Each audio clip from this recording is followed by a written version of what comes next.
Falando ainda aqui de cavidade oral, nós temos um elemento rígido do esqueleto, que é o dente, tá? Algumas pessoas pensam que dente é osso. Não. Dente está inserido no rosto, no osso. Ele é um elemento rígido, tá? No dente, nós vamos ter aí 3 partes. A parte mais superior a gente chama de coroa. Aqui a gente chama de raiz. E entre a coroa e a raiz, nós temos o colo, certo? Então, coroa, raiz e colo. Os dentes, eles estão inseridos em 2 ossos. Lembra quais são os ossos? Maxila e mandíbula, certo? E nós temos todos, sabemos disso, que nós temos 2 dentições. Nós temos a primeira dentição, que a gente chama de dentição de leite, né? Popularmente conhecida como, como dentição de leite, dente de leite, mas é a primeira dentição. São 20 dentes. E um adulto, quantos dentes ele tem?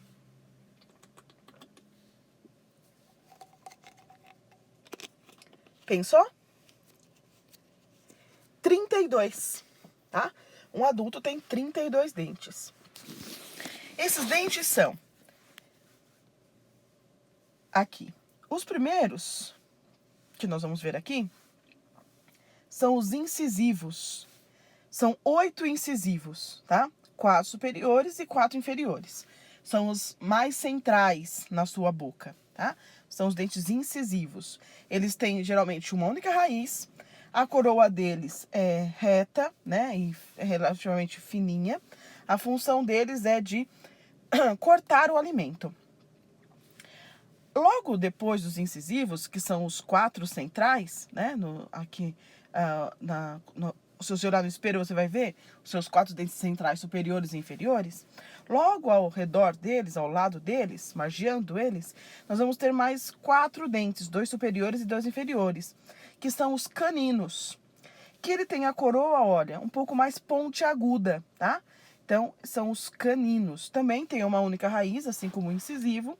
A função deles é mais relacionada a rasgar os alimentos, tá? Então, os caninos. Seguindo os caninos, a gente vai ter outro grupo, também de 8 dentes, chamados de pré-molares. Nessa imagem aqui, a gente já começa a conseguir ver os pré-molares aqui, ó. Os 8 pré-molares. 4 inferiores e 4 superiores, certo? 8 pré-molares. Eles podem ter uma ou 2 raízes, geralmente uma só. E uma coisa que diferencia bastante eles é que na parte superior deles aqui, olha, eles têm 2 cúspides, ou seja, eles têm 2 porções aqui de mastigação. O canino só tem uma e o incisivo só tem um. Depois desses dentes, nós temos o último conjunto de dentes, que daí são 12 dentes, né, 6 inferiores e 6 superiores, chamados de molares. São os maiores dentes, tem aí de 2 a 3 raízes, tá? Apresenta na parte superior deles aqui, ó, 4 cúspides, tá? 4 cúspides. E eles, juntamente com os pré-molares, têm a função de triturar os alimentos, tá? Então, eles, juntamente com os pré-molares, têm a função de triturar os alimentos. Tudo bem aqui? Então, esses são os dentes.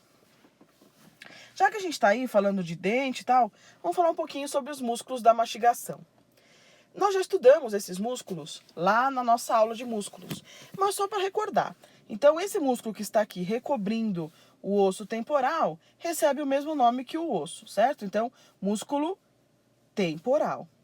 Temos esse outro músculo aqui, ó, que está exatamente sobre, aqui é o ramo da mandíbula, que é o masseter, certo? Então, músculo masseter. Então, aqui, temporal e masseter. E nós vemos, lembra lá, quando a gente estudou ossos do crânio? Se você não lembra, dá uma olhadinha lá no crânio que você vai ver. Que lá no osso esfenoide, a gente tem um acidente chamado de processo pterigóideo. E neste processo pterigóideo, nós temos a inserção de 2 músculos, tá? Chamados de pterigóideos. Um chamado de pterigóideo medial, que é esse aqui, e outro pterigóideo lateral, certo? Então, pterigóideo medial e pterigóideo lateral. Então, esses 4 músculos, temporal, masseter, pterigóide medial e pterigóide lateral são os músculos responsáveis aí pela mastigação, ok? Então, só pra gente dar uma recordada aí nos músculos. Voltando lá, então, a faringe, esôfago e estômago, nós vamos retomar a faringe na próxima aula e a gente vai continuar no esôfago e no estômago, ok?